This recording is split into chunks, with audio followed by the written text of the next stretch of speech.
Hello and welcome to all my champions. सभी को very very good afternoon. Good afternoon सारे champions को।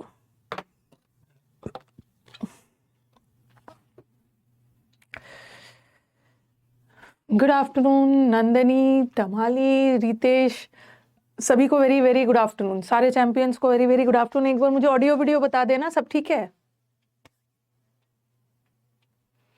Audio video बता दीजिएगा।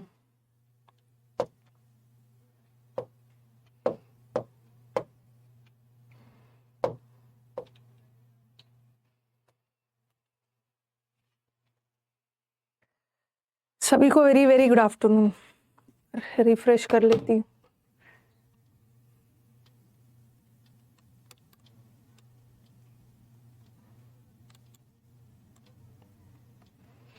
गुड आफ्टरनून सभी को वेरी वेरी गुड आफ्टरनून। तो स्टार्ट किया जाए। एक बार बता देना ऑडियो वीडियो सब ठीक है।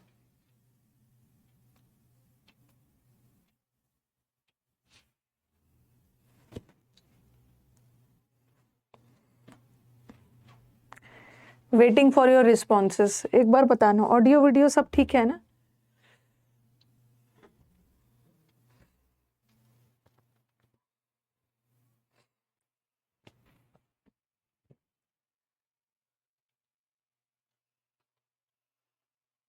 ऑडियो वीडियो सब ठीक है? ठीक है, तो चलो स्टार्ट करते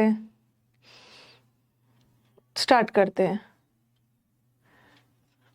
ओके। जो बच्चे नए हैं, अब आप रिकॉर्डेड देखोगे, ठीक है? जितने भी अब ये तो अब खत्म हो जाएगा ये बैच। जो भी क्लासेस, ये बैच अक्टूबर में शुरू हुआ था, अक्टूबर, नवंबर, दिसंबर, जनवरी। तो जितने भी रिकॉर्डेड क्लासेस है वो देख लीजिएगा। रिकॉर्डेड देखना शुरू करिए, लाइव देखिए, रिकॉर्डेड देखिए, कंटेंट तो सेम है। रिकॉर्डेड में फ़ायदा ये है कि अपने अकॉर्डिंग स्पीड से देख सकते हो।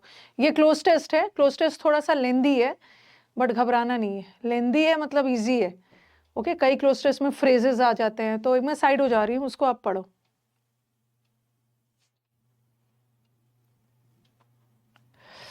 पढ़िए पढ़िए पढ़िए, सब ठीक है ना?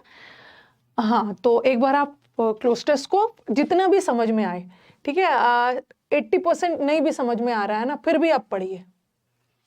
ओके, पढ़िए। एक बार पढ़ के पता चल जाएगा कि किस बारे में है। 60% नहीं समझ में आएगा, 40% तो समझ में आएगा ना किस बारे में है। उसके बाद डन बोलना, फिर अपना आंसर अपने पास रखना। जब मैं पूछूंगी फिर आंसर देना, ठीक है? अभी तो अपना पास, अपना कहाँ गया 4th नंबर? ये तो 5th हो गया।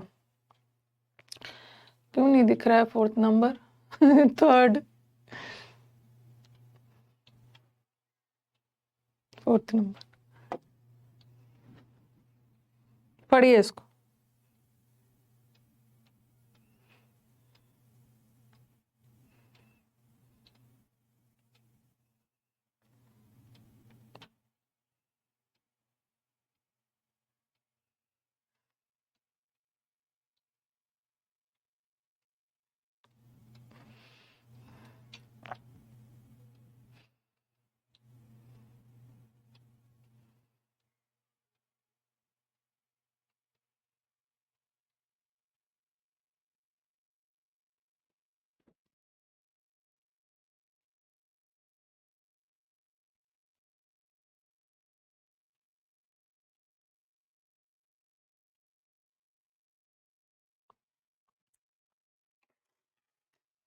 अपना आंसर रेडी रखना अपने पास। कमेंट बॉक्स में आंसर मत दीजिएगा।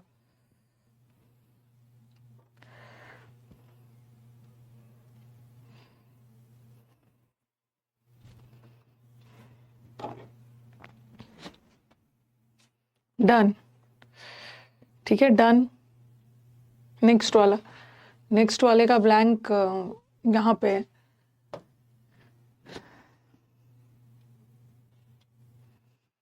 भाई को बोलना, अमित, कि मैं, भाई या सिस्टर कोई भी हो, कि मैं BCDM याद कर रहा हूँ, आप मुझसे पूछना। पहला वाला नहीं भी देखा है ना, सुनील प्रताप मौर्य, तो आप यहाँ से स्टार्ट करो और पिछला वाला भी देखते जाओ। ये तो प्रैक्टिस बैच है ना, इसमें ऐसा थोड़ी है कि एक क्लास दूसरे से लिंक्ड है।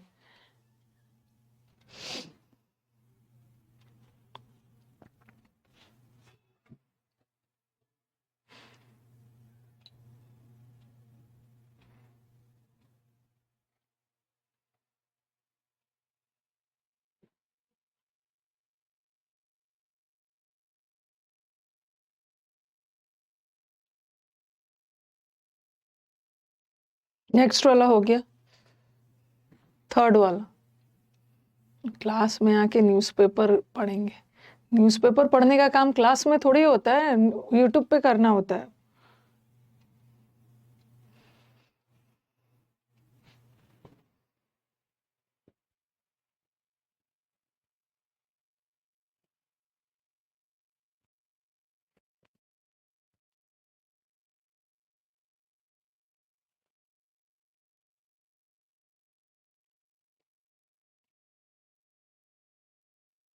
आपको क्लोज टेस्ट मैंने आपको ये छोटे लेंथ वाला भी करवाया है, मीडियम लेंथ वाला भी। अब थोड़ा सा हर दिन मैं क्लोज टेस्ट थोड़ा सा लेंदी ला रही हूँ, बट उससे कोई दिक्कत नहीं है, लेंदी हो शॉर्ट हो, अगर थोड़ा सा लेंदी में टाइम लगता है।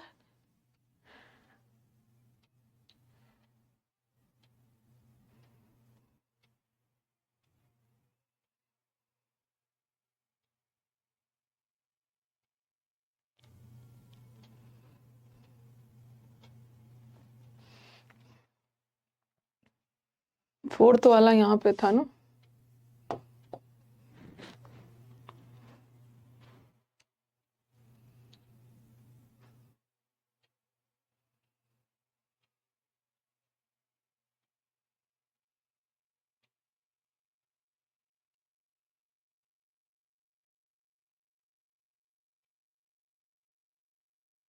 लास्ट वाला।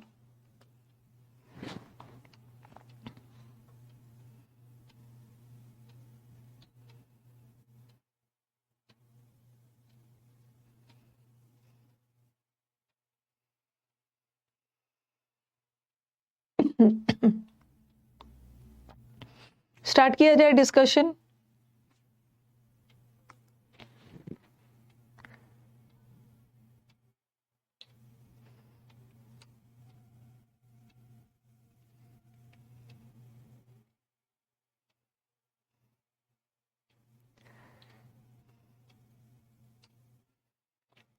इस मंथ तक तो इस बैच में लाइव क्लास होगी ना, जब तक ये बैच चल रहा है तब तक तो लाइव क्लास है ही।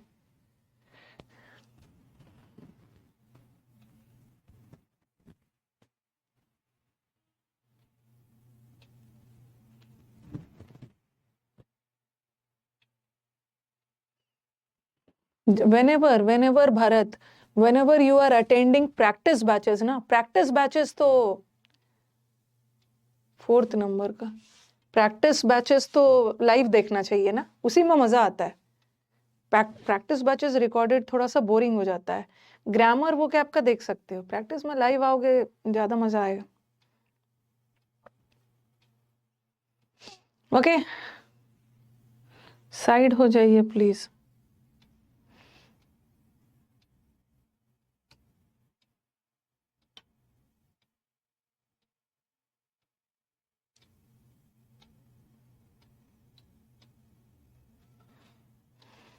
चलो, बहुत टाइम दे दिया, पहले आप अपना आंसर दो, उसके बाद मैं एक्सप्लेन करूंगी। जल्दी से आंसर दीजिए। There is a glimmer of, ये वाला, ये एक फ्रेज है जो कि मैं कई बार यूज करती हूँ। अभी मैं रिसेंटली आर्टिकल टॉपिक पढ़ाई थी मैं, और आर्टिकल टॉपिक में भी ये वाला फ्रेज को यूज किया था। पहला का आंसर दीजिए।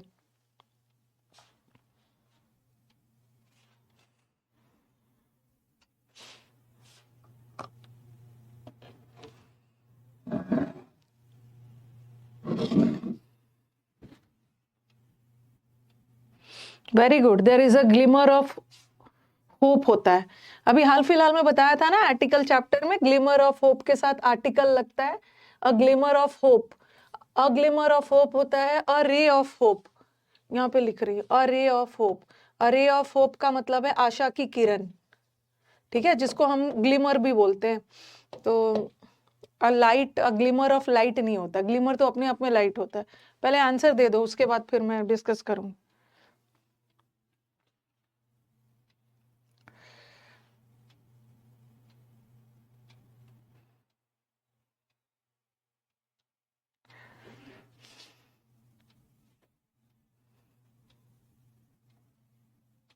सेकेंड वाला, शेड्यूल्ड डैश 2017-18।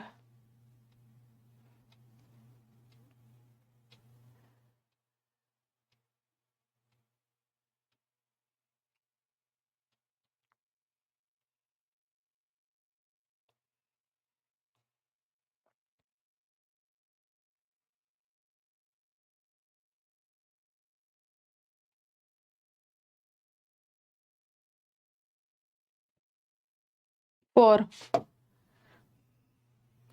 नेक्स्ट थोड़ा ध्यान से देखना, थर्ड वाला है ना, the end TV strategy are global dash of 20% in incidence and 30% in mortality.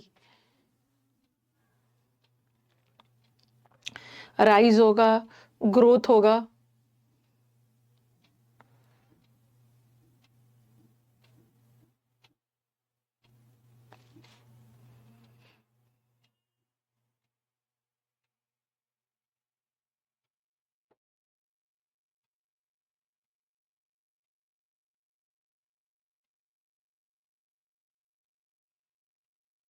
Up to नहीं होगा,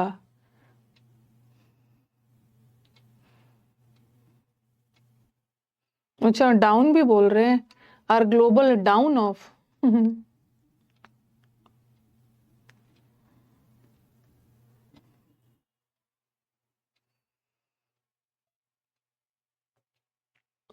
ग्लोबल रिडक्शन होगा, किसी किसी के दिमाग में राइज भी आ रहा होगा।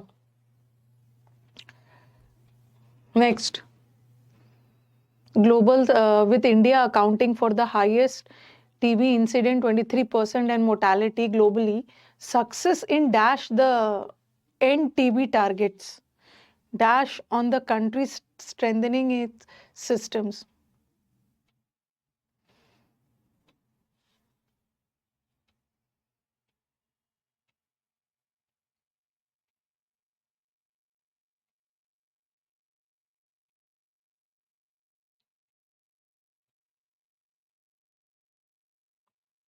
बहुत अच्छा सा वर्ड है।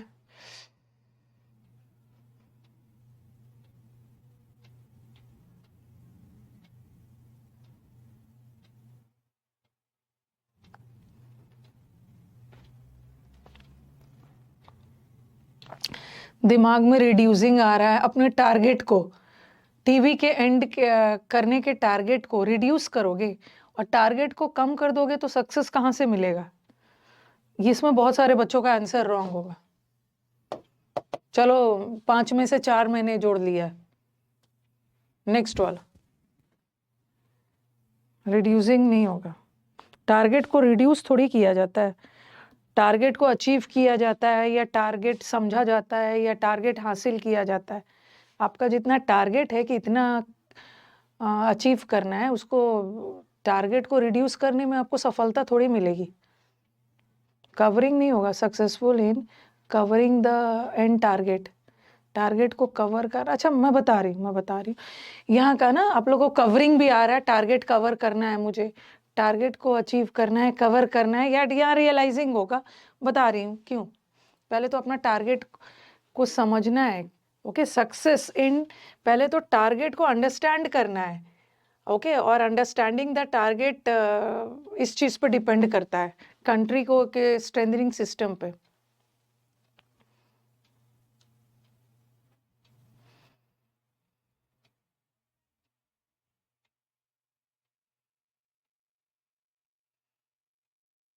डिपेंड लगा रहे हो, ऑन देख रहे हो ना, डिपेंड के साथ भी ऑन लगता है। रेस्ट ऑन का मतलब भी होता है डिपेंड ऑन का मतलब भी, थोड़ा देखो ना ध्यान से, थोड़ा सा ध्यान से देखना है, कहाँ गया,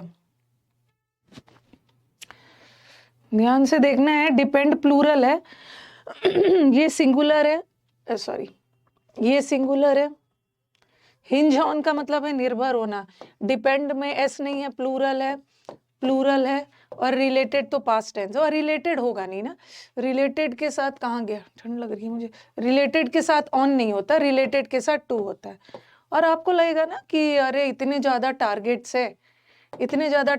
है, तो टारगेट्स डिपेंड नहीं करता है, सक्सेस डिपेंड करता है इन, हाँ success in dash the target depend, success के लिए, सक्सेस सिंगुलर है, हिंजेस हो।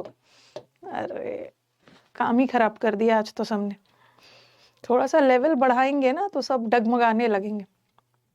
हिंजेस ऑन का मतलब होता है डिपेंड्स ऑन। चलो अभी समझाती हूँ पहले। सबसे तो ये पता है there is a glimmer of hope, एक आशा की किरण है, निराश होने की जरूरत नहीं है, ग्लिमर का मतलब होता है लाइट, किरण, तो फिर से लाइट, ग्लिमर ऑफ लाइट नहीं होता है। रे का मतलब भी है आशा की किरण, तो होप है, होप होप। ये तो एक फ्रेज है, ठीक है, एक फ्रेज होता है, कॉपी में नोट डाउन कर लीजिएगा, जिसको हम बोलते हैं अ रे ऑफ होप। अभी लिखा था ना, अभी अभी निराश नहीं होना, आशा की किरण है, अ रे ऑफ होप है, अ ग्लिमर ऑफ होप है। ये तो यहाँ तो कॉपी में नोट कर लेना, होप।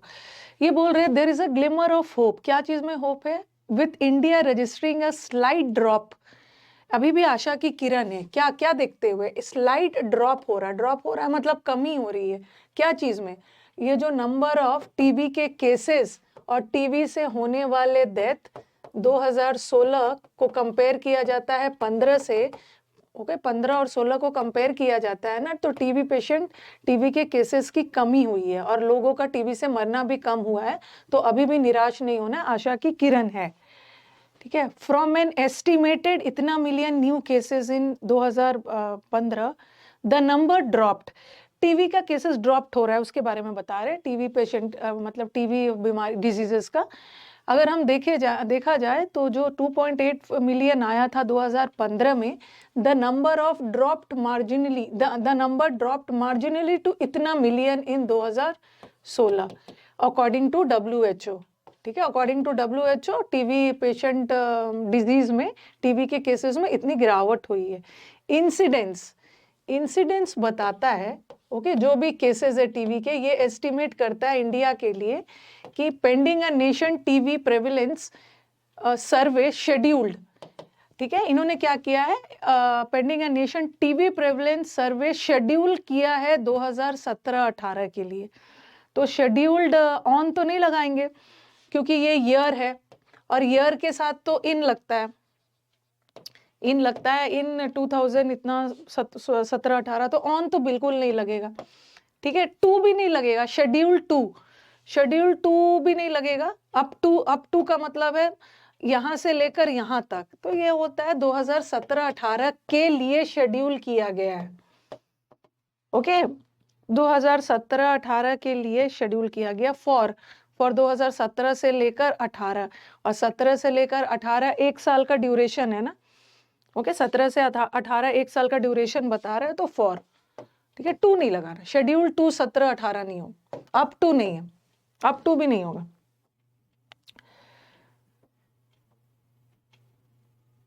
ओके। और 2017 के लिए आपका एग्जाम शेड्यूल है फॉर 2016। और दूसरा ये बोल रहे हैं इन टर्म्स ऑफ मोर्टालिटी मतलब मृत्यु दर के टर्म्स में देखा जाए तो द ड्रॉप वाज इतना मिलियन टू इतना, मरने वाले लोगों की भी संख्या कम हो गई। तो अभी तक ऊपर से नीचे टीवी केसेस के कमी की बात हो रही है, टीवी केसेस में रिडक्शन हुआ है, टीवी के केसेस में कमी हुई है, टीवी के केसेस में, और मरने वाले लोगों की संख्या में भी कम हुआ है। तो the number of deaths and the incidents have been falling both globally and in India, TB से मरने वाले लोगों के आंकड़ा पूरे दुनिया में ही नहीं, इंडिया में भी कम हो रहा है।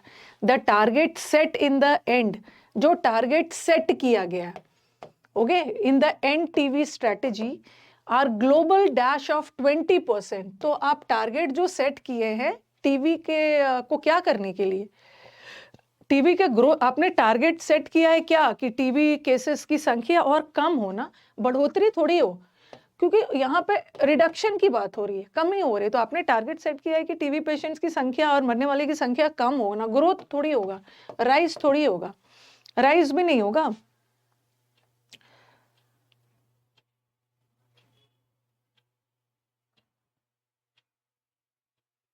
ओके।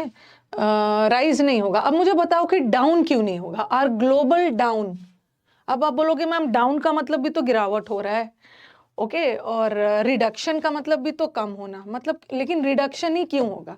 देखो ये जो डाउन है ना, कम डाउन, ये एडवर्ब का काम करता है या तो ये प्रेपोजिशन का काम करता है, ठीक है। जैसे मैंने बोला कम डाउन, कम डाउन में डाउन किसकी विशेषता बता रहा है, नीचे आओ, कम की, कम वर्ब है, वर्ब की विशेषता बताने के लिए एडवर्ब चाहिए, एडवर्ब है। अब मैंने बोला डाउन द रोड के डाउन में, तो वहां तो रोड के लिए यूज हो रहा है, डाउन द रोड, तो डाउन के बाद एक नाउन आ रहा है, प्रेपोजिशन आ रहा है, तो डाउन या तो एडवर्ब होता है या तो प्रेपोजिशन होता है। बट यहाँ पे देखो ग्लोबल, ग्लोबल एडजेक्टिव है और एडजेक्टिव किसकी विशेषता बताता है? नाउन की। बट डाउन कहीं से नाउन का काम करते ही नहीं, रिडक्शन नाउन का काम करता है। रिड्यूस वर्ब है और रिडक्शन नाउन है। प्रेवलेंस का मतलब है जो स्पष्ट रूप से दिख रहा है, जो प्रचलित है, बड़े पैमाने पे दिख रहा है, उसको ना स्केड्यूल किया है। अप टू का मतलब क्या है? अप टू का मतलब है यहां से लेकर यहां तक। जैसे मैंने बोला अप टू 2016, अब से लेकर 2016 तक, अप टू। ठीक है, अप टू का मतलब क्या होता है कि एक छोर से लेके दूसरे तक। तो यहाँ पे ऐसा नहीं बोला, अप टू नहीं किया गया, ये शेड्यूल किया गया है, एक फिक्स डेट, एक फिक्स्ड ईयर में शेड्यूल किया गया। ठीक है, अप टू 16 से 17 नहीं है, फॉर 2016। ठीक है, 2016 से लेके 17, एक साल के लिए जो शेड्यूल किया गया, यहाँ ड्यूरेशन बता रहा है। ओके, हाँ, और रिडक्शन होगा क्योंकि रिडक्शन नाउन होता है। और दूसरा ही हाँ, सबसे पहले फोर्थ वाला ना रॉन्ग कर दिया। फिर वो बोल रहे हैं कि इस टारगेट को पहुंचने के लिए global drop in incidence has to be इतना % दिस ईयर। करेंटली ये 2% है, बट ये टारगेट जो इन्होंने डिसाइड किया है उसके लिए तो 4 to 5% चाहिए। Also the percentage of deaths should come down, the current 16 to 10%। Current में डेथ 16% है, टारगेट को अचीव करने के लिए 16 से 10% में आना चाहिए। With India accounting for the highest TV incidents, India में सबसे ज्यादा इंसिडेंट्स मतलब केसेस है टीवी के, एंड मोर्टालिटी 26% है ग्लोबली। सक्सेस इन डैश, अब देखो रेस्टोर का मतलब होता है वापस। ओके, रेस्टोर का मतलब होता है ना कोई भी चीज वापस पा लेना, तो ये तो है नहीं। अब देखो ये क्या बोल रहे हैं ना, सक्सेस, हमें जो success in dash and TV targets, ये वाला ना बहुत सारे बच्चों का रॉन्ग हो सकता है, बता रही हूँ। आपके दिमाग में आएगा ma'am success in reducing the target, हम अपने टारगेट को रिड्यूस नहीं करेंगे। ओके, हमने जितना सोचा है ना कि हमारा टारगेट है कि इतना टीवी से होने वाले डेथ को कम करना है, मतलब इतना टारगेट को कम नहीं करना है, इतना अचीव करना है। आपने जो टारगेट बनाया है उसको कम कैसे कर दोगे? आपका टारगेट है कि इतना % हमें अचीव करना, तो आप उसको कम थोड़ी करोगे। ठीक है, टारगेट को पुनः पाना नहीं होगा। अब आपको, आपके दिमाग में ये आ रहा हो, ठीक है, अब आपके दिमाग में आ रहा होगा कि मैम कवर करते हैं टारगेट को, ये बोल रहे हैं ना। देखो ध्यान से थोड़ा सेंटेंस को देखना। रियलाइज का एक मतलब होता है अंडरस्टैंडिंग। सबसे पहले देखो, अगर ये नहीं समझ में आए ना तो आगे पढ़ के देखना। मैं समझ सकती हूँ ये 80% बच्चा गलत करके आएगा कि मैम टारगेट को कवर कर लेना है। Success in the dash, success in covering the target. ठीक है, यहाँ पे क्या बता रहे हैं ना, सबसे पहले तो हमें समझना है। ठीक है, हमें सक्सेस तभी मिलेगा ना जब हम पहले इसको समझेंगे, और इसको समझने के लिए हमारा जो टारगेट एंड करना डिपेंड करता है कंट्री के स्ट्रेंथनिंग, कैसे कंट्री के सिस्टम को स्ट्रेंथन किया जाए। और इसके लिए टारगेट को पाने के लिए सबसे पहले हमें फर्स्ट स्टेप ये लेना होगा। ठीक है, उसके बाद ये करना होगा, वो करना होगा, सब बताया। इसके लिए पहला कदम, पहले तो आप अपने टारगेट को अंडरस्टैंड करोगे कि इसको एंड कैसे किया जाए, और ये अंडरस्टैंडिंग डिपेंड करता है। ठीक है, डिपेंड करता है। अब देखो आपके दिमाग में आ रहा होगा कि मैम ये ऑन लगा है तो रेस्ट ऑन का मतलब भी होता है डिपेंड ऑन, हिंज ऑन का मतलब भी डिपेंड, सबका मतलब डिपेंड ऑन होता है। लेकिन आपको देखना था ना, थोड़ा सा दिमाग लगाते हैं कि यहाँ जो हमें लगाना है ना, सॉरी, यहाँ जो हमें लगाना है वर्ब, वो किसको देखकर लगाना है? वो टारगेट्स को मत देखना, क्योंकि ये प्रेपोजिशन है और प्रेपोजिशन के बाद ऑब्जेक्ट आता है। सब्जेक्ट तो हमारा सक्सेस है और सक्सेस सिंगुलर है, वर्ब भी singular. First we have to realise करना मतलब समझना।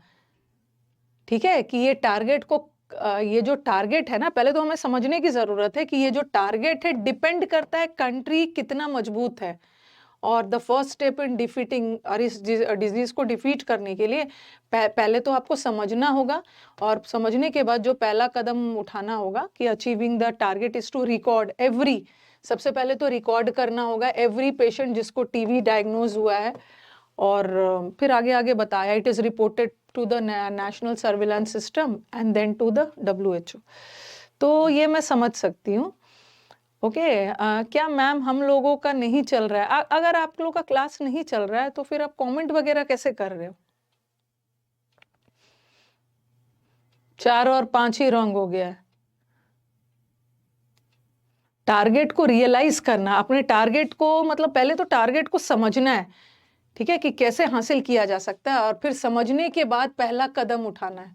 तो चलो कोई बात नहीं, ये वाला जो है ना, ये वाला मैं मान के चल रही हूँ कि 90% बच्चा गलत करेगा और आपका भी गलत हो गया। 90% बच्चा गलत करेगा, आपका भी गलत हो गया, तो आप लूजर नहीं हो, लेकिन ये गलत करने का हक नहीं है। ये मैंने आपको सब्जेक्ट वर्ब कितना डिटेल में पढ़ाया है कि सब्जेक्ट वर्ब के अनुसार आपको थोड़ा दिमाग लगाना है ना, अरे ये तो प्लूरल दिखा रहा है और ये भी प्लूरल दिखा रहा है और ये सिंगुलर है, कुछ तो सिंगुलर और प्लूरल का है, और कुछ बच्चा देखेगा टारगेट से प्लूरल लगा देगा। नहीं नहीं, बात सक्सेस की हो रही है, सक्सेस सिंगुलर है, वर्ब भी सिंगुलर।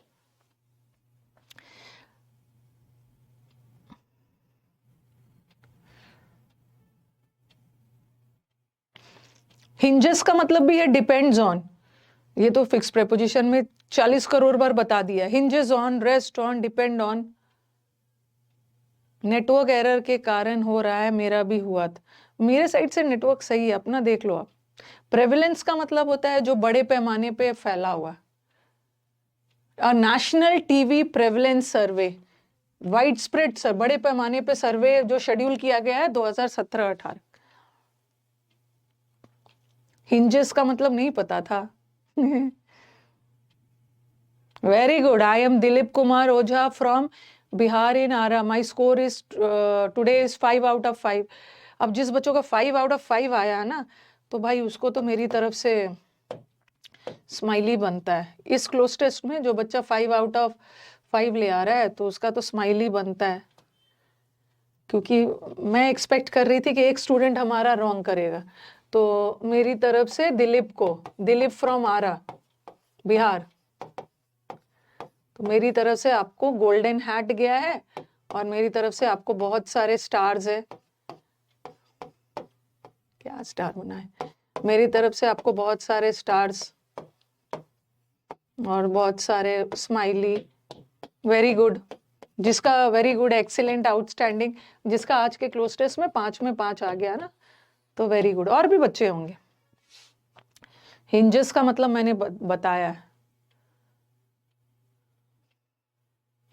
जिसका 4 आया है उसका भी गुड है।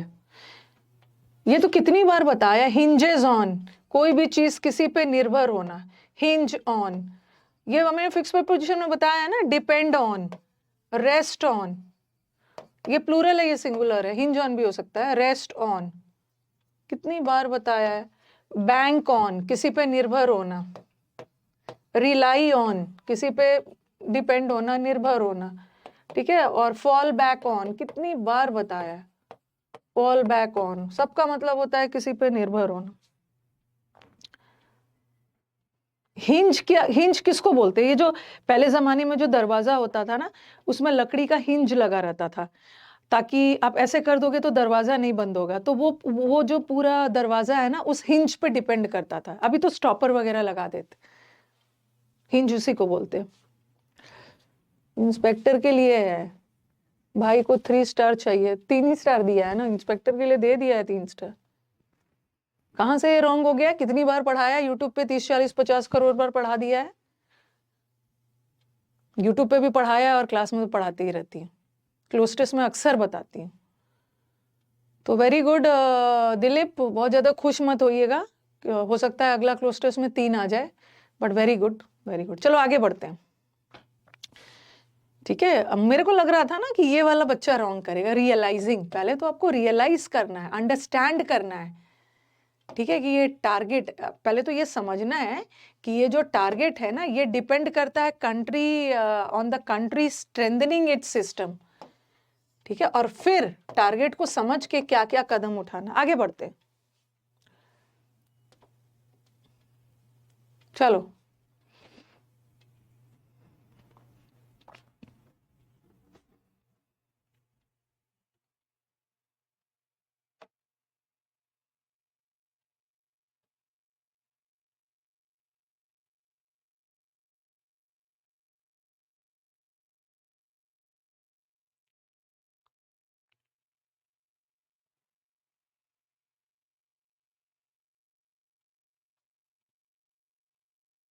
Fall back ऑन्स,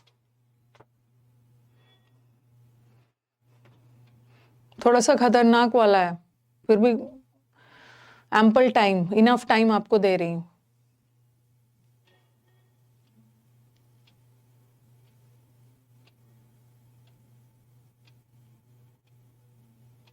Dilip cloze test में सही करके जीके में गलत कर देगा। मेरी दिलीप से बात हुई है, वो जीके में बहुत अच्छा है, उसका जीके में 50 में 35 आ जाता है।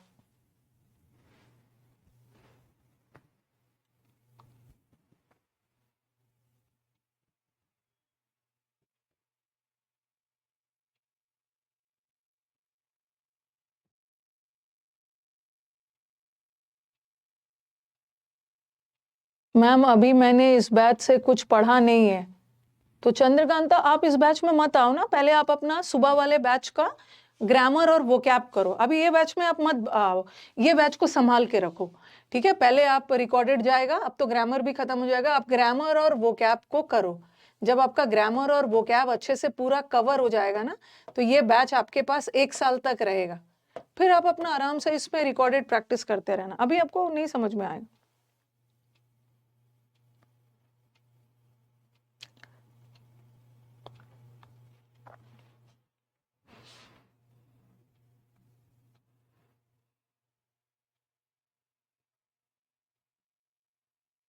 क्या बात है, अभी तक बन ही नहीं रहा है आपका QRSP? QR, अच्छा QRSP, Q और S और P, मेरे को अपने ऑप्शंस देखने हैं।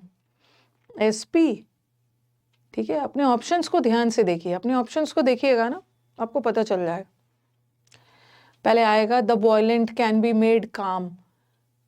वॉयलेंट लोग, जो हिंसक लोग होते हैं ना, उसके अंदर हम लव और कंपैशन डाल के उसको शांत कर सकते हैं। फिर आप ये भी बोलोगे, we often say that a man is known by the company he keeps. अगर किसी मैन के बारे में आप जानना चाहते हो ना, तो पहले उसकी संगत को देखो, उससे पता चल जाता है उसके बारे में। तो आपके दिमाग में ना Q और R दोनों आ सकता है। देखो, आपके दिमाग में Q और R दोनों आ सकता है। हम अपने सेंटेंस को ऐसे भी स्टार्ट कर सकते हैं, हिंसक लोगों को हम शांत कर सकते हैं उसके अंदर लव डाल के, या किसी मैन को पहचानने के लिए, मतलब Q और R दोनों हो सकता है, दोनों हो सकता है, बट P से तो नहीं होगा ना।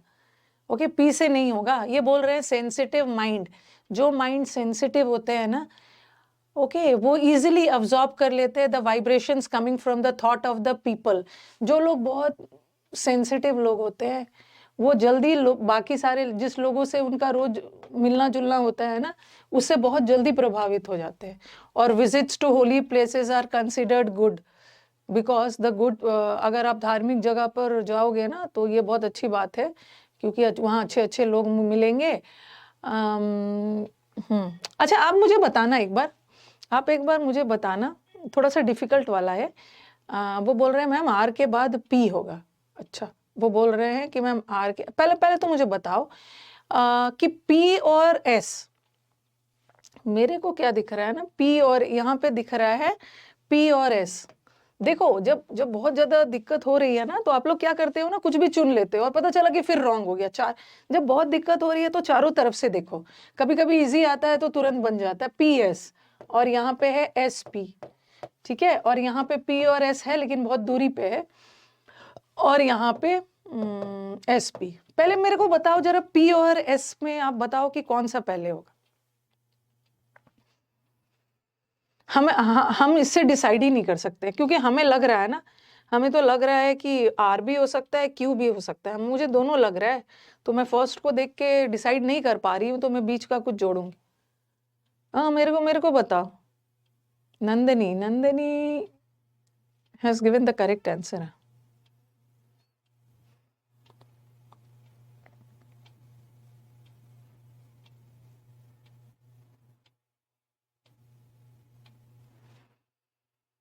मैंने जो पूछा बताना कि थोड़ा आप ध्यान से पढ़ो, पी और एस पे थोड़ा नजर डालो और बताओ कौन सा होगा। जो लोग सेंसिटिव माइंड होते हैं ना, वो जल्दी लोगों के थॉट्स को एब्जॉर्व कर लेते हैं। थॉट ऑफ द पीपल, जिस लोग से वो रोज मिलते जुलते हैं, जो लोगों से वो संबंधित है, उनसे बहुत जल्दी प्रभावित हो जाते हैं, जो सेंसिटिव माइंड है।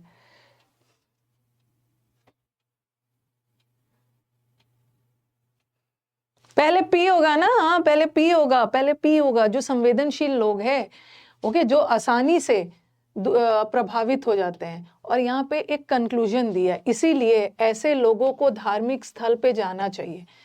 Visits to holy places are good because जो वहाँ पे जो आप थॉट्स मिलेगा ना, वहाँ पे जो धार्मिक लोग आएंगे, जहाँ एक भीड़ में बहुत सारे धार्मिक लोग रहते हैं, उनके थॉट से आप बहुत ज़्यादा प्रभावित होके पॉजिटिव, आपके अंदर पॉजिटिविटी आएगी। तो ये किसके लिए बोला गया है? वो लोगों के लिए जिनका दिमाग सेंसिटिव होता है और जो आसानी से प्रभावित हो जाते हैं। तो ऐसे लोग को धार्मिक स्थल पे जाना चाहिए। पी के बाद ही एस होगा, ठीक है। एस के बाद पी हटा और एस के बाद पी हटा। अब बताओ, अब आपका आंसर मिल गया, अब आपका आंसर मिल गया।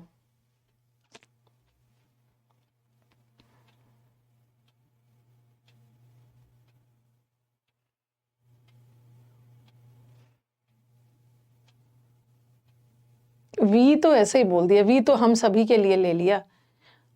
वी ऑफेंस है, हम सब अक्सर बोलते हैं ना, किसी को पहचानने के लिए। अब देखो, अब पी से तो शुरू ही नहीं होगा, क्यू से ही शुरू होगा। Nandini was the girl was given the correct answer. ये हमारा पी और यहाँ भी पी और एस है, लेकिन पी और एस बहुत दूर से है, यहाँ साथ साथ है। तो यहाँ पे देखो, सबसे पहले ये बोल रहे हैं, जो लोग वायलेंट वो होते हैं, उसको तो आप उनके अंदर प्यार डाल के शांत कर सकते हो। अक्सर लोगों का कहना होता है कि हम लोगों को पहचानने के लिए ना उनके संगत को पहले देखते हैं। और फिर बोल रहे हैं जो माइंड सेंसिटिव होता है, पी के तुरंत बाद ही ऐसा आएगा। ये हो, ये सही हुआ है, पी से नहीं शुरू होगा, ठीक है। पहले तो एक जनरल बात कही गई है, ठीक है। अ पर्सन मतलब कोई भी पर्सन, क्यू के बाद ही पी होगा, क्यू के बाद ही पी होगा लगातार। नेक्स्ट आ जाओ। कभी कभी आपको लगता है ना कि बहुत इजी है, तुरंत बन जाएगा, और बना भी लेते हो और रॉन्ग हो जाता है। तो थोड़ा ध्यान दीजिए, चारों तरफ से देखिए, पहले अपना ऑप्शन छांटिए। अपने ना ये वाले पे मत देखो, ठीक है, ये वाले पे मत देखो, पहले अपना ऑप्शंस देखो।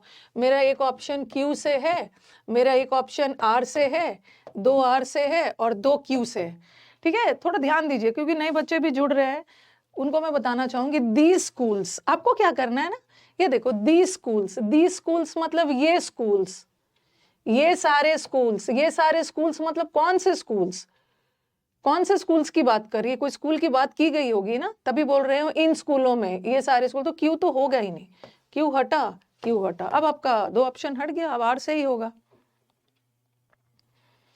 आर से ही होगा। आर में बोला है, और देखो कौन से स्कूल की बात कर रहे हैं, एग्रीकल्चर को हायर सेकेंडरी स्कूल्स में प्रमोट करना चाहिए, एग्रीकल्चर को भी, और इसी के लिए बोला है दी स्कूल्स। तो दी स्कूल्स पहले नहीं आएगा ना, आर से ही शुरू होगा,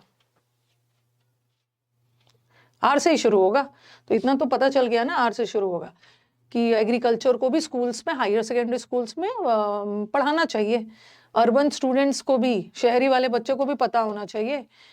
can be taught town alternately, the urban students can be taught town planning, industrial planning etcetera. Alternative दोनों, उनको एग्रीकल्चर के बारे में भी बताना है बच्चों को, और town planning, urban industrial planning के बारे में बताना। अब बताओ कि आर के बाद क्या होगा। आर के बाद मुझे लग रहा है ना कि देखो, हाँ बताओ, आर के बाद तो क्यू है ही नहीं। अब आप बोलोगे मैम ये स्कूल्स, तो फिर ये स्कूल्स, वैसे हमारे ऑप्शन में आर के बाद क्यू नहीं है, सॉरी, आर के बाद डायरेक्टली क्यू नहीं दिख रहा। अब देखो, आर के बाद पी होगा या आर के बाद एस होगा।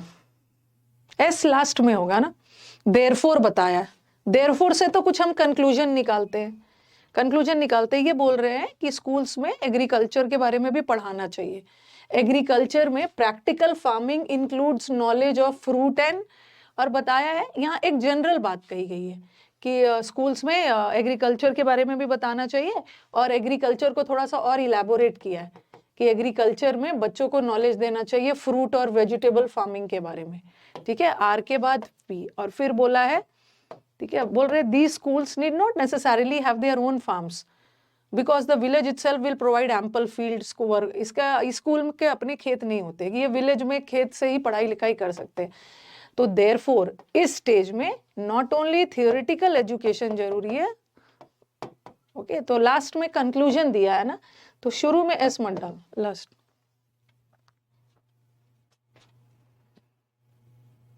मैम मैं इतनी परेशान था, मेरा क्लास नहीं चल रहा था, पता नहीं क्यों नहीं चल रहा था आपका क्लास। देखो बाकियों का चल रहा है, आपका नहीं चल रहा है, तो अगर मेरे साइड से प्रॉब्लम होगा ना तो सबका नहीं चलेगा।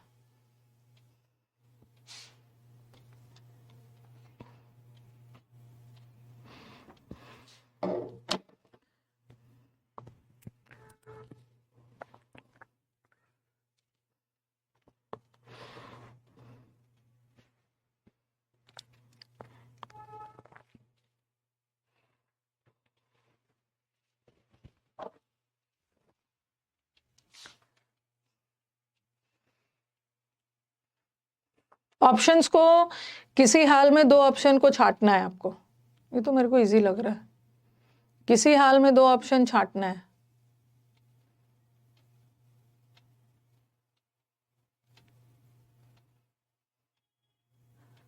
दो ऑप्शन डी से, एक ए से, एक सी से। देखो अपने अपने अपने ऑप्शंस को छाट लो। दे मतलब वे, दे प्रोनाउन है, तो प्रोनाउन से तो वाक्य नहीं शुरू होगा ना, पहले कोई नाउन आता है उसी के लिए तो प्रोनाउन लगता है, तो ए हट गया। और यहाँ पे ऑल्सो है, वो इस बात पे भी भरोसा करते हैं, मतलब पहले वो किसी बात पे भरोसा करते हैं और इस पे भी करते हैं, भी तो तब बोलोगे जब पहले कुछ बोल चुके हो।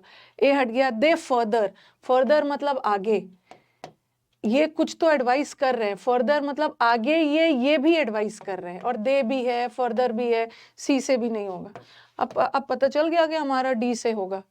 अब देख लो, देख लो दोनों ऑप्शन में क्या है, सी भी यहाँ भी है और सी और बी यहाँ भी है, बट डी को ए से दूर कर दिया है और यहाँ डी और ए को साथ कर दिया है। हाँ, तो डी के तुरंत बाद ए है ना। ये बोल रहे हैं कि मिनिमलिस्ट, मिनिमलिस्ट वो लोग होते हैं ना जो कम से कम में चीजों को से गुजारा करते हैं। ये मिनिमलिस्ट का लगता है ना कि घर में क्लटर, क्लटर मतलब कबाड़, घर में बहुत ज्यादा सामान रखोगे तो अननेसेसरी आपको स्ट्रेस होता है और जगह भी बहुत ज्यादा ले लेता है। तो उनका ये मानना है, मिनिमलिस्ट का ये मानना है, और इसी मिनिमलिस्ट नाउन है, ठीक है, इसी के लिए ये प्रोनाउन लगा है दे। और दे ऑल्सो बिलीव, ये चीज तो मानते ही हैं, और ये इस चीज में भी विश्वास करते हैं that one must not hold on to things if, अगर कोई चीज की आपकी जरूरत नहीं है ना तो आप उसको हटा दो, उससे प्यार रखना बेकार है। ठीक है, उसके बाद ए है, और फिर सी में बोला है, फिर ये करते हैं, यहाँ पे मस्ट से एडवाइस दे रहे हैं ना, वो ये भी मानते हैं कि हमें एडवाइस दे रहे हैं कि जो चीज हमारे लिए काम का नहीं है ना उसको हटा दो, और ये भी चीज एडवाइस दे रहे हैं that one can begin the process by decluttering the first, ये सब जो काम का नहीं है हटाओ, और लास्ट में finally it's a very good idea to give up the things to someone, आपके काम का नहीं है तो दे दो किसी और। फोर्थ, जतिन अगर आपको इस कोर्स के बारे में कुछ भी इंफॉर्मेशन चाहिए ना, आप इस नंबर पे कॉल करो, मेरी टीम वो एक्सपर्ट है, आपको बहुत अच्छे से गाइड कर दी। मैंने उन लोगों को बता रखा है कि बच्चा ये पूछे तो ऐसा बताना, ठीक है। इनसे 99583583 पर मैसेज डालिए कि मैंने कोर्स खरीद लिया है, मेरे को ये दिक्कत आ रही है, ठीक है। अगर वो नहीं समझा पाए तो फिर तो मैं हुई।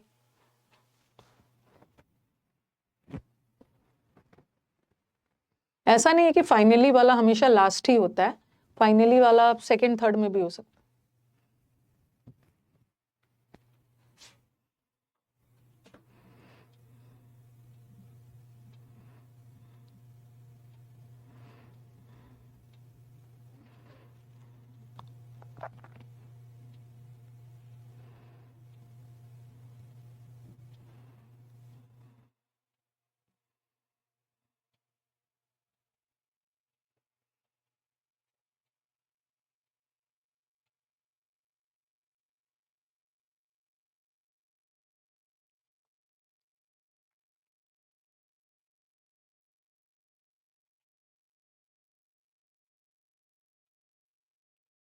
दो ऑप्शन डी से और दो सी से। देखो सी होगा या डी होगा। सी से स्टार्ट होगा। क्यों स्टार्ट होगा? डी से क्यों नहीं स्टार्ट होगा? गूंज, गूंज एक लीडिंग एनजीओ ऑफ इंडिया है, ठीक है। गूंज एक लीडिंग एनजीओ है इंडिया का, जो क्या चलाता है? A cloth for work scheme, ठीक है, a cloth for work scheme चलाता है। और फिर बोला है a part of the scheme, as part of इस स्कीम के तहत एक ओल्ड लेडी मध्य प्रदेश से है, she was given a pair of slippers at part of the scheme. मतलब कौन सा स्कीम? ये क्लोथ फॉर वर्क वाला स्कीम के तहत। तो पहले तो ये होगा ना, तब तो स्कीम की बात करो। इसका मतलब है कि सी से ही शुरू होगा, डी से नहीं हो। हाँ, और सी के बाद तो इतना पता चल गया, सी के बाद ए नहीं होगा।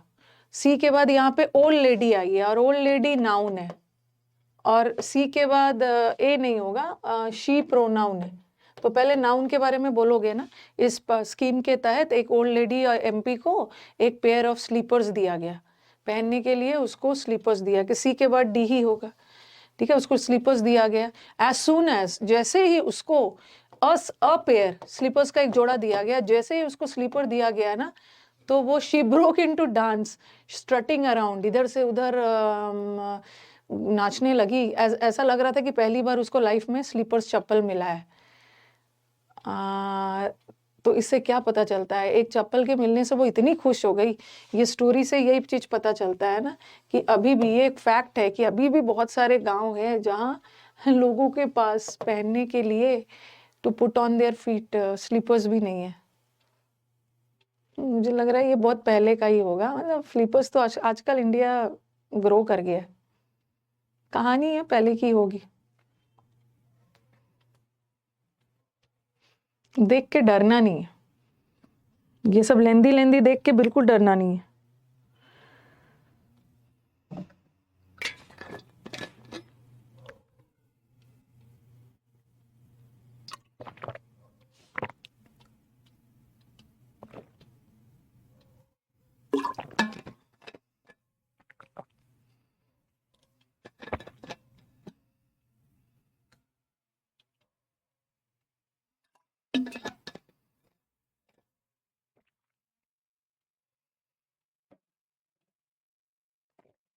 दो ऑप्शन डी से है और एक ऑप्शन बी से है और एक सी से है। देखो देखो, जब भी ना सेंटेंस में शॉर्ट फॉर्म आ गया, कैपिटल लेटर में दिया है ईज, ये शॉर्ट फॉर्म है, ठीक है। और ये इसका फुल फॉर्म क्या है ईज का?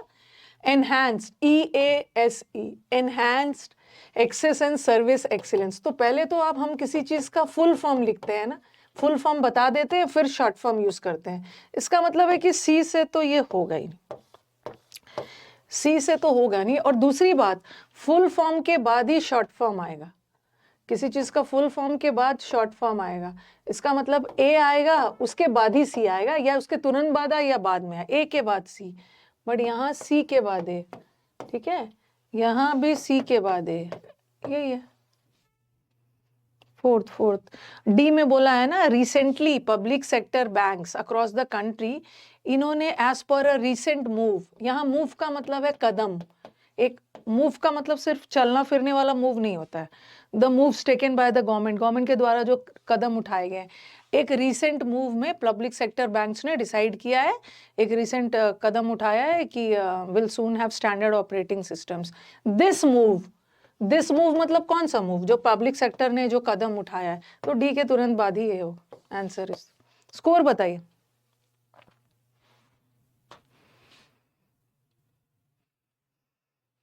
अभी सीपीयू में, अभी तो मैं सीपीयू का वेट कर रही हूँ। सीपीयू में जैसे कुछ स्टूडेंट मुझसे मिलने आए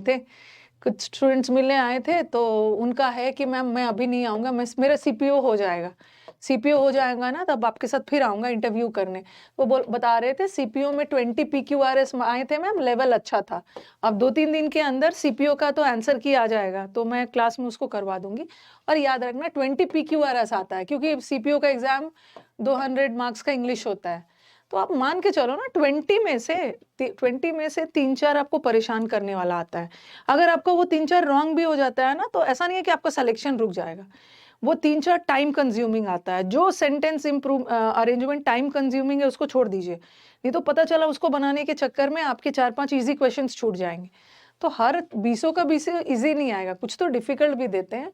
अगर आपका उसमें से कुछ रॉन्ग भी हो गया कोई दिक्कत नहीं है, लेकिन ईजी वाला तो करेक्ट कर लेना। 5 में 4 आया है, 5 में 5 आया है, अभय का 5 में 5 आया। अभय को मेरी तरफ से गोल्डन हैट।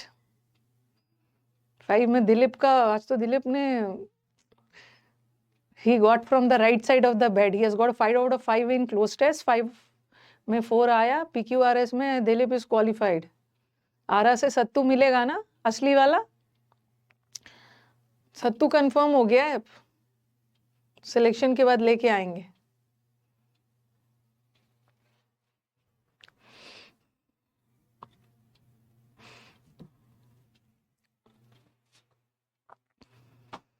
अखिल का 5 में 2 आया है, कोई दिक्कत नहीं है, सीखना है ना, अभी टाइम है।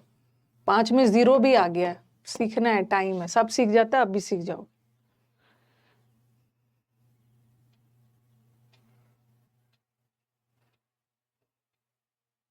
हाँ, इनकम टैक्स का इंटरव्यू देने आ सकते हो।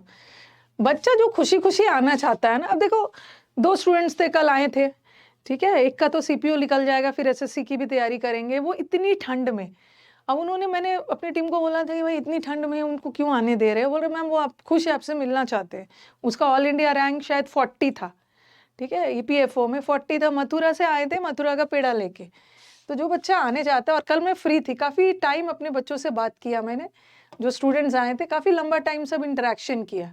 देयर इज़ वन स्टूडेंट जिसका ईपीएफओ में रैंक 25 है, ओके, तो वो तो दिल्ली से ही है, मिलना चाहती है, तो जो मिलना आना चाहते हैं मिल सकते हैं।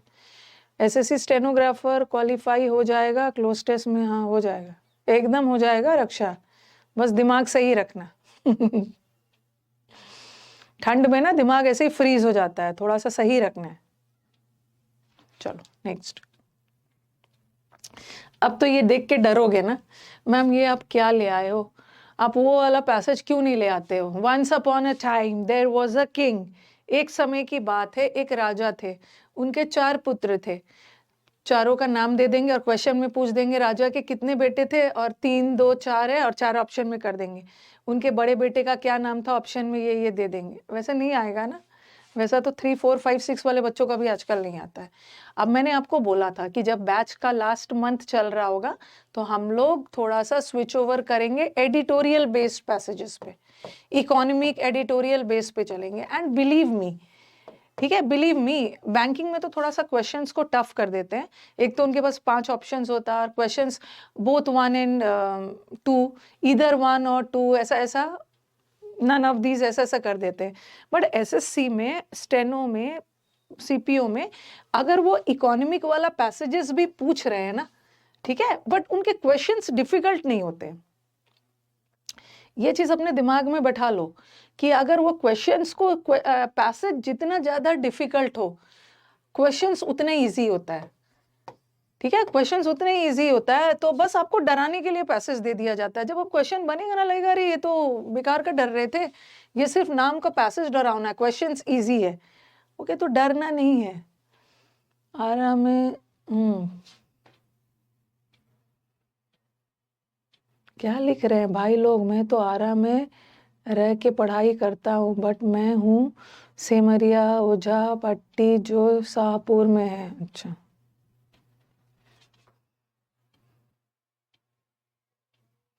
ठीक है, ठीक है, काशी के बहाना। सत्तू नहीं लाना है अभी, सत्तू बहुत है मेरे पास, वो मैंने ऐसे ही बोल दिया है, नहीं लेके आना है सर।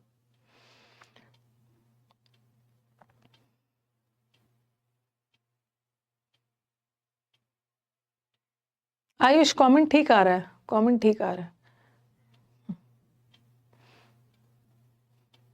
जो बच्चे हमारे वो है ना, क्या नाम है, जो बच्चे हमारे अयोध्या से है, उनका सिलेक्शन हो जाएगा ना, बताती हूँ क्या लेके आना। बोलेंगे टीचर तो डायरेक्टली डिमांड कर रहे हैं, ये लेके आना, वो लेके आना। जो बच्चे हमारे अयोध्या से हैं वो मेरे लिए क्या लेके आएंगे। एक स्टूडेंट ने ना मुझे वाराणसी से काशी विश्वनाथ जी का बहुत सुंदर सा वुड का एक मंदिर था, गिफ्ट किया है। उसमें लाइट भी लगा हुआ है, जिसको मैं हर दिन ना अपने स्टडी टेबल पे उसको जला के पढ़ाई भी करती हूँ मैं अपना। काशी विश्वनाथ जी का छोटा सा वो लकड़ी का मंदिर था, उसमें लाइट भी था। ठीक है, तो अब जो स्टूडेंट्स हमारे अयोध्या वाले सिलेक्शन है ना, तो आपके मंदिर के अगल बगल भी कोई वुडन लकड़ी का अयोध्या राम जी का मंदिर मिलेगा, वो लेके आना, उसको लेके आना उसको। मिठाई मत लेके आना, ये मिठाई बहुत ज्यादा हो जा रहा है। वो लेके आना, सबको सजा सजा के मैं अपने टेबल पे रखती हूँ, और सर को बोलती हूँ टेबल पे मैं सजा के लाइट ऑन करके रखती हूँ, पूजा सर करते हैं। ठीक है, तो एक मेमोरी हो जाता है ना, this is a gift from my student, और उसकी पूजा और वो सब होते रहती है। चलो स्टार्ट किया जाए। एक बार क्वेश्चंस दिखा देती हूँ।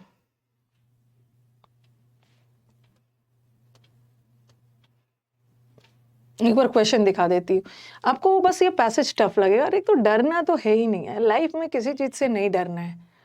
ठीक है, पैसेज सही होना है हो ही जाएगा, गलत होना है हो जाएगा, लेकिन डरोगे ना, सही होने वाला भी गलत हो जाएगा, डरना नहीं है। Okay, when we burn fossil fuels, जब हम फॉसिल फ्यूल्स बर्न करते हैं तो कौन सा गैस निकल के आता है, ये तो साइंस वाला स्टूडेंट ऐसे ही बता देगा। What is the major lesson, हमें लेसन का मतलब है सीख, हमें मेजर सीख क्या मिलता है फ्रॉम इकोनॉमिक्स। अब इकोनॉमिक्स मतलब जो पैसेज के अनुसार, ये मत सोचना कि इकोनॉमिक्स सब्जेक्ट से क्या सीख मिलता है, जो पैसेज में इकोनॉमिक्स जो व्यूज वगैरह दिया है उसके अनुसार।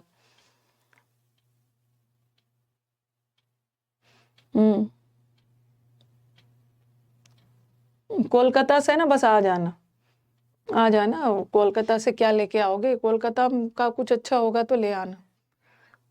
कुछ नहीं, मिठाई नहीं लाने की जरूरत है, बहुत मिठाई है, और सारे हमारे टीम मेंबर्स भी मिठाई खा खा के ना वो भी परेशान हो गए हैं।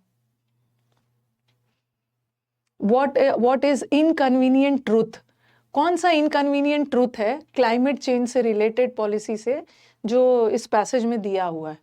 ठीक है, जरूर इनकन्वीनियंट ट्रूथ वाला वर्ड कहीं पे यूज हुआ होगा। अब ध्यान रखना, पैसेज जब पढ़ोगे ना तो देखना कि कहाँ पे इनकन्वीनियंट ट्रूथ वाला सेंटेंस का जिक्र है, उसको थोड़ा सा ध्यान से पढ़ लेना कि क्या उससे रिलेटेड बोला है।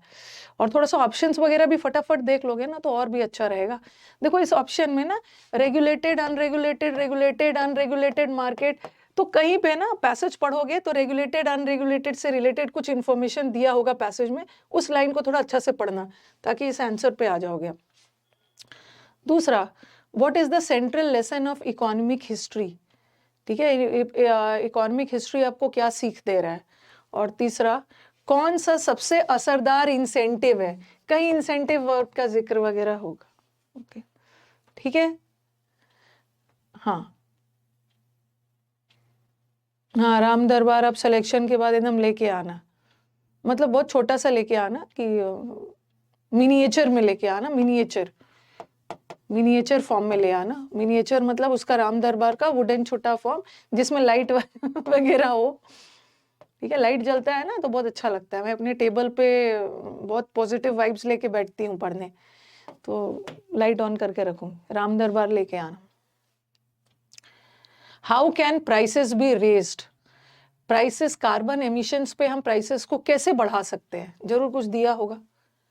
हाँ चलो पढ़ो इसको, अब कुछ तो क्वेश्चंस पढ़ा याद हुआ होगा ना, सब याद नहीं रहता बट कुछ तो याद हुआ। चलिए अब बातचीत नहीं, पहले तो एग्जाम निकले तब तो।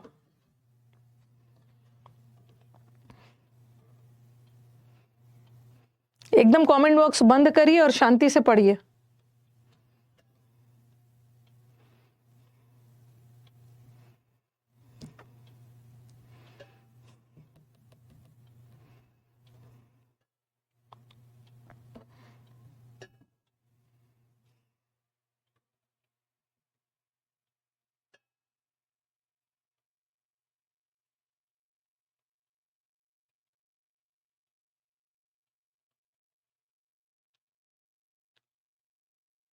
पढ़ के डन बोलना है।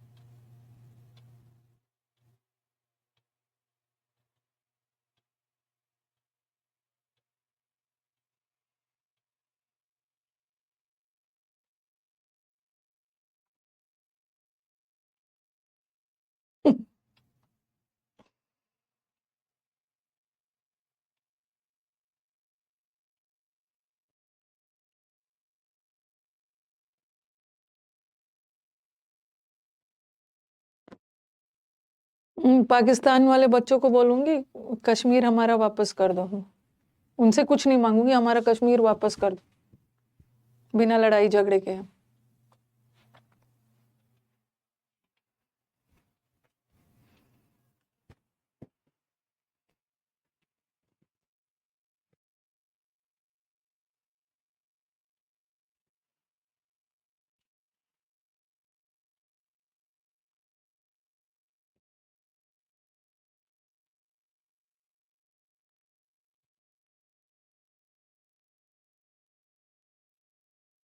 Next slide.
यहाँ पे था ना, कहीं पे था, और सेंट्रल लेसन ऑफ इकोनॉमिक, ऐसा ऐसा इंसेंटिव्स वाला कुछ था।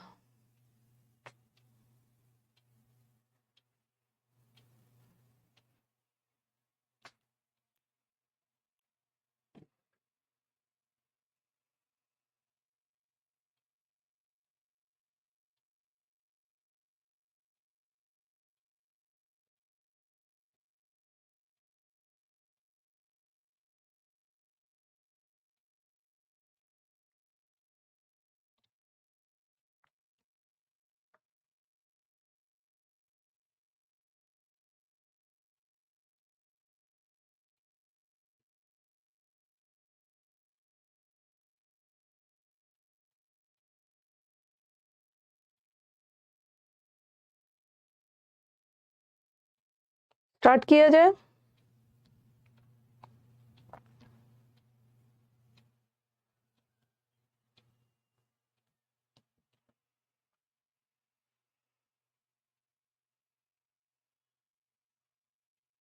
ठीक है, स्टार्ट किया जाए। पहला वाला का आंसर बताना है। पहला वाला का आंसर तो आप लोग बता दोगे। ये तो जो बच्चा थोड़ा साइंस क्या थोड़ा नॉलेज रखा है तो आप बता ही दोगे। पहला का आंसर बताना।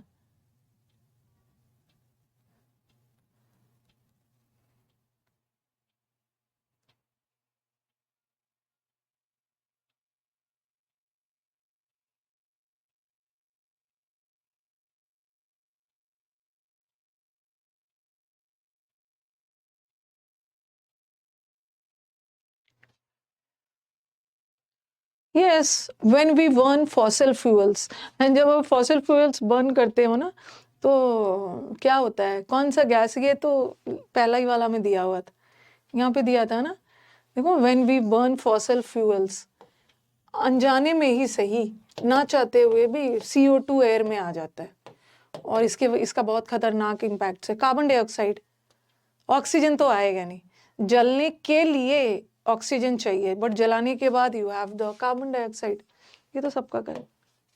दूसरा, what is the major lesson we learn from economics? अगर आप चाहोगे तो मैं, what is the major lesson, क्या आप मुझे बता सकते हो ये रेगुलेटेड अनरेगुलेटेड कौन से पैराग्राफ में आपको दिखा? आप चाहो, अगर आपको याद होगा ना, तो आप चाहो तो डायरेक्टली उस पैराग्राफ पे पहुंच जाओगे, आपके हाथ में माउस रहेगा। क्या क्या सीख मिलती है फ्रॉम इकोनॉमिक्स? इकोनॉमिक्स का मतलब है वही बिजनेस वगैरह। एक तो इकोनॉमिक्स आपका सब्जेक्ट होता है, और एक इकोनॉमिक्स का मतलब होता है ट्रेड, व्यापार, बिजनेस, मार्केट, बिजनेस।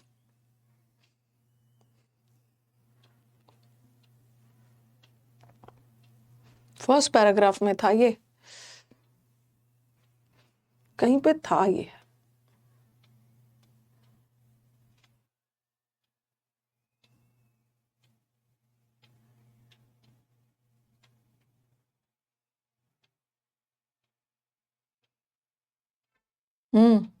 यहाँ पे था ना, वन मेजर लेसन जो हमें इकोनॉमिक्स से मिलता है कि अनरेगुलेटेड, अनकंट्रोल्ड, अनियंत्रित market can not efficiently deal with harmful externalities. Externalities के बारे में बताया है।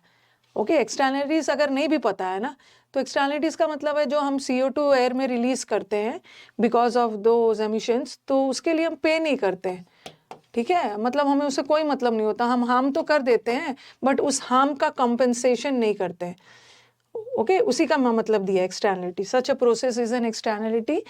उसका बारे में बताया कि एक्सटर्नलिटी एक ऐसा प्रोसेस है, CO2 तो हार्म कर देते हैं, नुकसान तो पहुंचाते हैं, बट उस नुकसान के बदले उसका कोई खामियाजा नहीं भरते। तो आंसर तो दिया है, देखो, अनरेगुलेटेड मार्केट्स। ये तीसरा, what is the major, what is inconvenient truth? ये कौन सा सच्चाई है क्लाइमेट चेंज पॉलिसी के बारे में जो एज पॉइंटेड बाय इकोनॉमिक्स?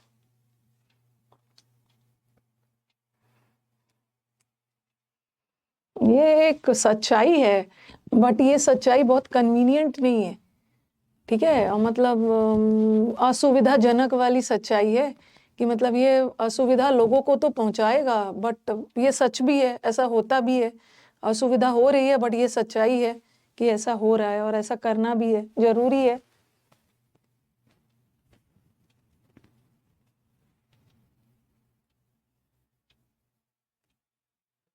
कहीं पे था ना इनकन्वीनियंट ट्रूथ,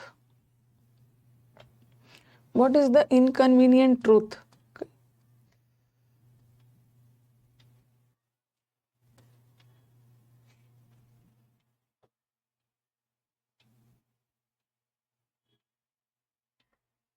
देखो, आप लोग जो ऑल दीज बोल रहे हो ना, तो वो तो ग्लोबल वार्मिंग से रिलेटेड है, बट यहाँ इकोनॉमिक्स पॉइंट आउट वन, एक एक एक अनकन्वीनियंट ट्रूथ है, तो ऑल ऑफ दीज नहीं हो सकता है। किसी एक के बारे में जिक्र कर रहे हैं। Climate change policy, for any policy को इफेक्टिव बनाने के लिए ना, का CO2 का मार्केट प्राइस बढ़ाना होगा, and other GHG emissions, green house वाला एमिशंस वगैरह। तो डायरेक्ट है, डायरेक्ट क्वेश्चन से क्या है, डायरेक्ट है GHG। ठीक है, ऑल ऑफ द अबव नहीं होगा, क्योंकि इनकन्वीनियंट ट्रूथ में सिर्फ एक ट्रूथ की बात कर रहे हैं। What is the central lesson of economic history? ठीक है, और एक दिया है इंसेंटिव्स वाला। ठीक है, what is the central lesson? Direct answers है। आपको लग रहा होगा मैम ऐसे तो हम भूल जा रहे हैं, आप स्लाइड बदल रहे हो, बट एग्जाम में आपके हाथ में माउस रहेगा, आप आगे पीछे करके देख भी सकते हैं। द सेंट्रल लेसन ऑफ, मेरे को भी थोड़ी याद है, मैं आगे पीछे कर रही हूँ। A central lesson of economic history, ये देखो क्या lesson, is the power of incentives. Incentives का मतलब है एनकरेज करना, बढ़ावा देना। कंपनी में इंसेंटिव्स दिया जाता है ना आपको एनकरेज करने के लिए, प्रोत्साहित करने के लिए। तो क्या था, सॉरी ये था ना central, the power of incentives. Okay, और तीसरा what is the most effective incentive, और वहीं पे दिया था मोस्ट इफेक्टिव इंसेंटिव कहीं पे था, आगे पीछे करके देख सकते हो।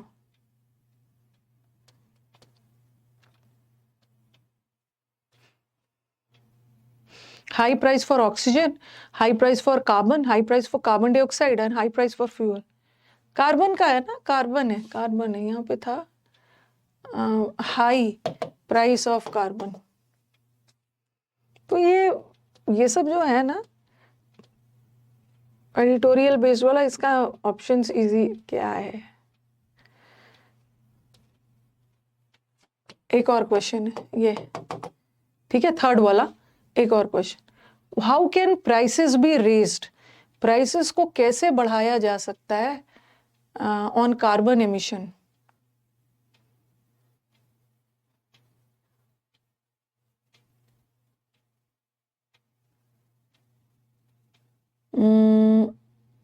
इसमें बोथ 1 और 2 भी है, 3 भी है, 2 भी है।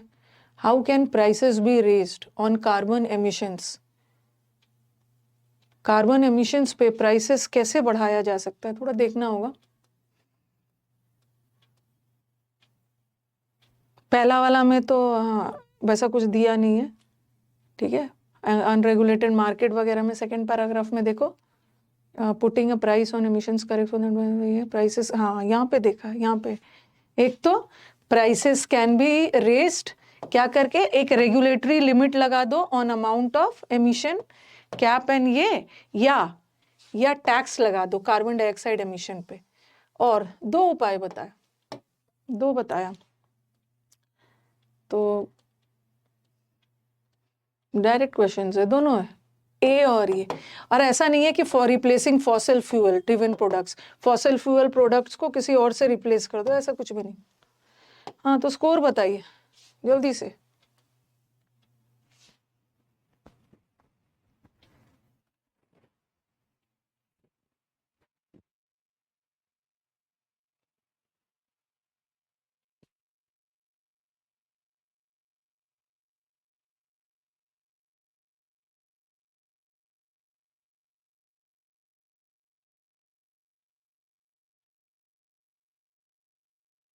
सिक्स में 6 आया है Sonia, very good.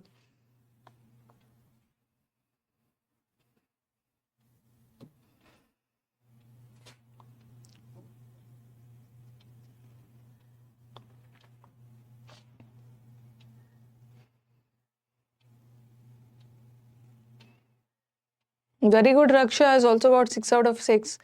Many of the students, they have got 6 out of 6.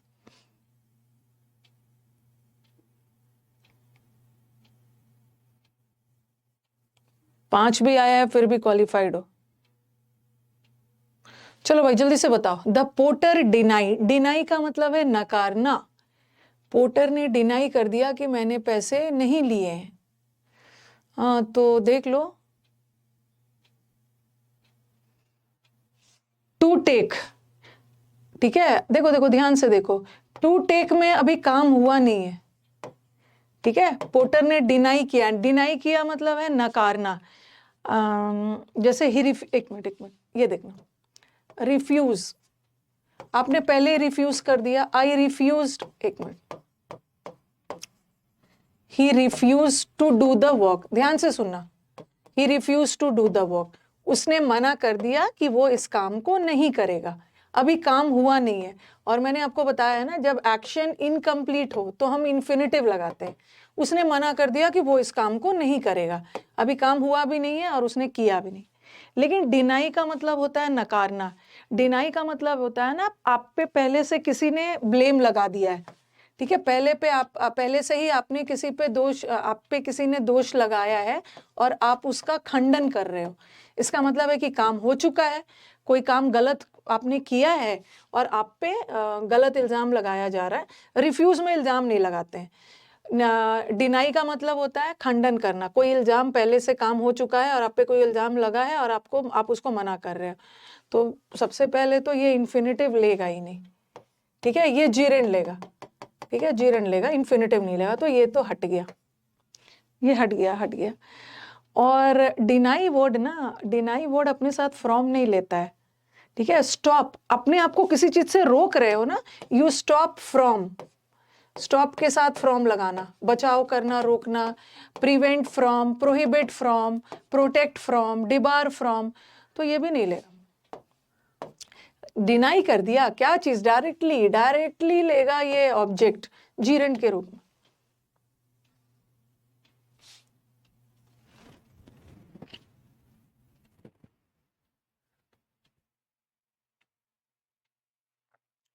जीरेंड के रूप नहीं, आज 5 बजे नहीं है।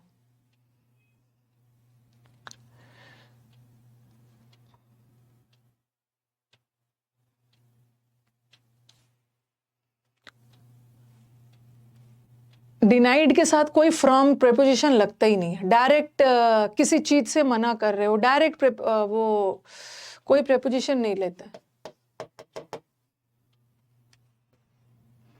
There is no exception with this rule.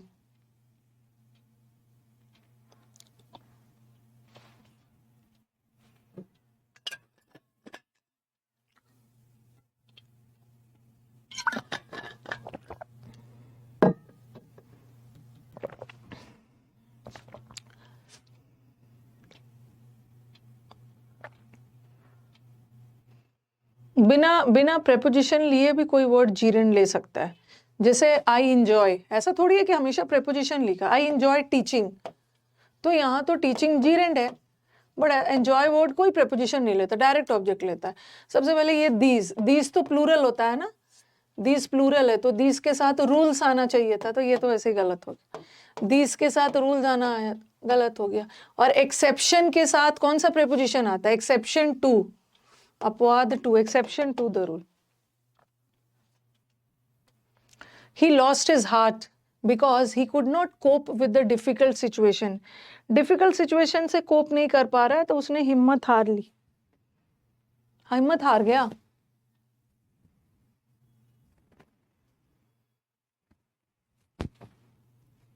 आज नहीं है, टेस्ट नहीं है।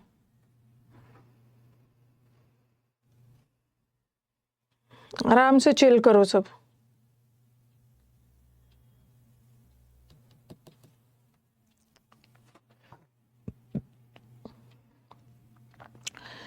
ये लॉस जो होता है ना, ये लॉस नाउन है, प्रॉफिट एंड लॉस, लाभ और हानि वाला, ये नाउन है। और ये होता है लूज, ये लूज का ही पास्ट टेंस लॉस्ट बनता है। और एक ये वाला लूज बनता है, ये लूज ढीला है, ये लूज एडजेक्टिव है, इसका पास्ट टेंस नहीं बनता, ठीक है। तो हमें वर्ब चाहिए, ये सब्जेक्ट है, सब्जेक्ट को तो वर्ब चाहिए, बट लॉस तो नाउन है, ये तो हट गया। और दूसरा ही सिंगुलर है ना, तो ही के साथ वर्ब भी तो सिंगुलर चाहिए, ही लूज नहीं होगा, ही लूजेस, ये भी हट गया। अब आपके दिमाग में पास्ट टेंस में है, और क्योंकि सेंटेंस पास्ट टेंस में जा रहा है ना, अब एक जगह है ही लॉस्ट हिज हार्ट और एक है ही लॉस्ट हार्ट। अब आपको देखना है, हाँ, ये एक फ्रेज है, ठीक है। जैसे अब टीचर्स बोलते हैं ना, हिम्मत नहीं हारना है, डोंट लूज हार्ट, ये एक फ्रेज है जिसमें हिज नहीं लगा है। ही का हार्ट खो गया है, शी का हर का हार्ट खो गया है, वी का, ये एक फ्रेज है ना जिसमें हिज और हर नहीं लगा है। हम बोलते हैं डोंट लूज हार्ट, किसी खास व्यक्ति को भी बोल रहे थे तो डोंट लूज योर हार्ट नहीं बोलेंगे, सिंपली बोलते हैं don't lose heart. Don't heart का मतलब है डिसअपॉइंट मत हो, हिम्मत मत हारो, तो इसमें हिज हर नहीं लगता है। ये फ्रेज ऐसे ही लूज हार्ट से बना, नहीं हिज हार्ट नहीं होगा, ही लॉस्ट हिज हार्ट नहीं होगा, चाहे शी लॉस्ट हर हार्ट नहीं होगा, दे लॉस्ट देयर, ये एक फ्रेज है, ठीक है, जिसमें हिज हर नहीं है, don't lose heart. His fine voice has never heard in this hall again, इसकी आवाज इस हॉल में कभी नहीं सुनी गई है।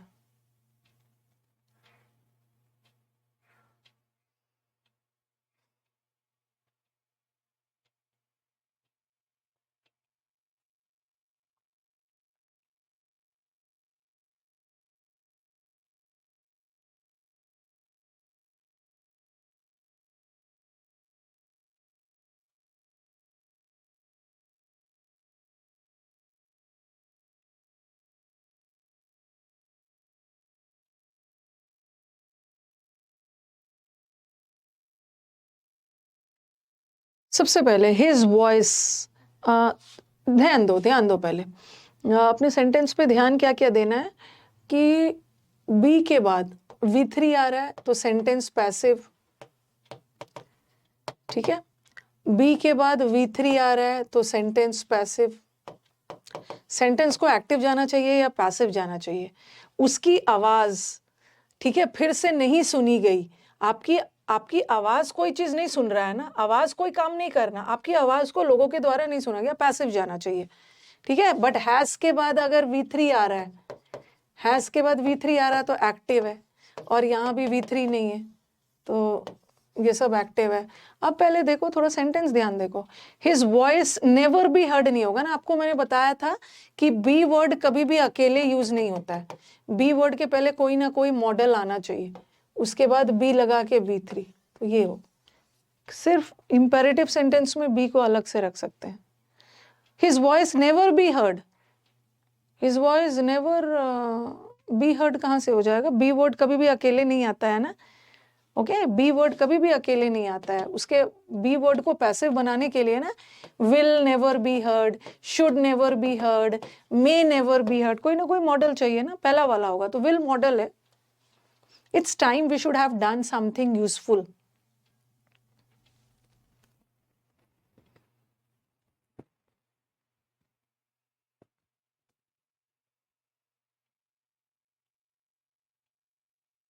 हमें कुछ यूजफुल करना चाहिए।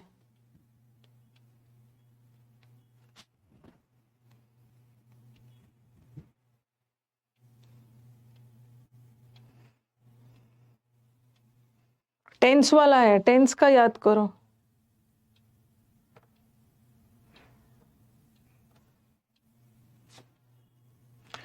अरे वो सब याद नहीं आ रहा है। Tense, it's time, it's high time वाला सेंटेंस हमेशा सिंपल पास्ट लेता है ना। It's time, we would do नहीं है, हमें कुछ अच्छा करना चाहिए, एक, हाँ, हमें कुछ अच्छा करना चाहिए तो वुड तो लगाएंगे ही नहीं। और हैव डन का मतलब है ना हम ऑलरेडी कर चुके हैं, ये परफेक्ट है, ये भी नहीं होगा और क्वेश्चन भी नहीं होगा। इट्स टाइम वाला sentence simple past. He is determined, वो अड़ गया है कि वो अपना बिजनेस को एक्सपैंड करेगा।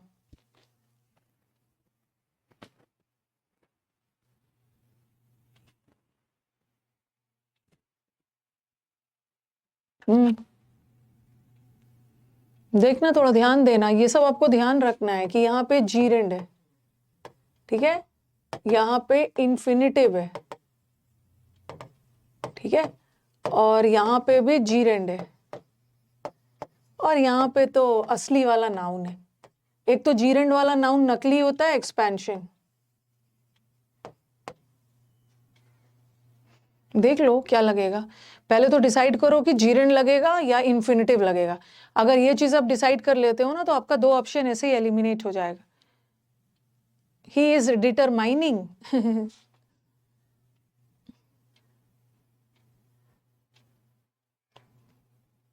पता नहीं किसका आंसर दे रहे हो आप लोग। उन्होंने मन बना लिया है कि वो अपने बिजनेस को एक्सपैंड करेगा, अभी किया नहीं है। जीरेंड में तो एक्टिविटी चल रहा होता है, तो ये भी हटा, ठीक है, ये भी हटा और ये भी हटा, आईएनजी तो होगा ही नहीं।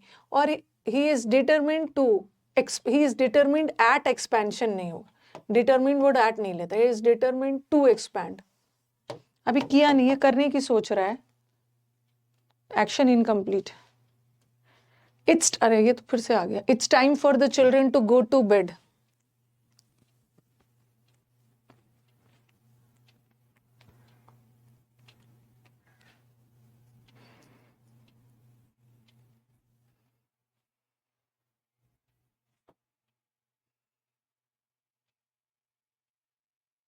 It's time for the children for going in bed. सबसे पहले ना गोइंग के साथ इन नहीं लगता है, गो के साथ टू लगता है, ठीक है, गो टू बेड, तो इन तो होगा नहीं, और टू के साथ आईएनजी नहीं होगा ना, to be in bed, be लगना चाहिए, ये भी हट गया, दो तो हट गया। And it's time for the children should be in bed.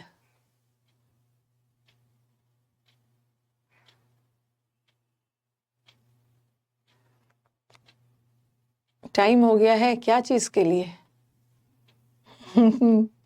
For going नहीं होगा।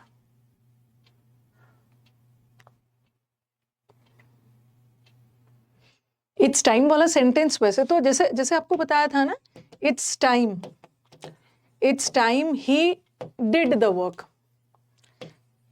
तो इट्स टाइम वाला सेंटेंस तो V2 लेता है, ये मैंने आपको पढ़ाया है, ठीक है, 10th चैप्टर में। लेकिन अगर कोई इन्फिनिटिव आ गया, it's time to do the work, तो यहाँ तो हम टेंस को नहीं बदलेंगे। आप बोलोगे मैम यहाँ तो सिंपल पास्ट रखा है, बट यहाँ क्यों नहीं रखा? क्योंकि इन्फिनिटिव है, इसका टेंस नहीं बदलेंगे। नो एरर है, नो एरर, क्योंकि ये वाला जो है ना शुड बी वर्ब है, ठीक है, और यहाँ पे मैं अगर शुड बी लगा देती हूँ, तो शुड बी लगा देती हूँ, तो यहाँ पे वर्ब नहीं चाहिए, ठीक है, क्योंकि ये सब्जेक्ट है ही नहीं। अब आप बोलोगे कि मैम यहाँ पे एक वर्ब डाल देते हैं क्योंकि ये सब्जेक्ट है, क्योंकि ये प्रेपोजिशन है, ये तो प्रेपोजिशन का ऑब्जेक्ट है, तो ये भी नहीं डाल, no error. What kind of the book do you want? आपको किस तरह की किताब चाहिए?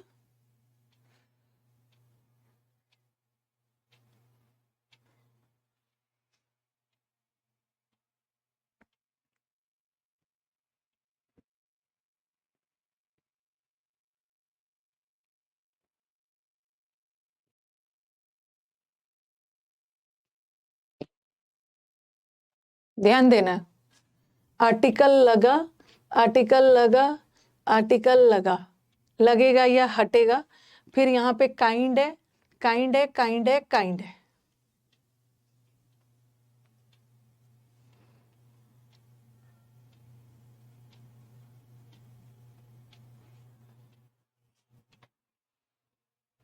बस छुट्टी कर रही हूं मैं।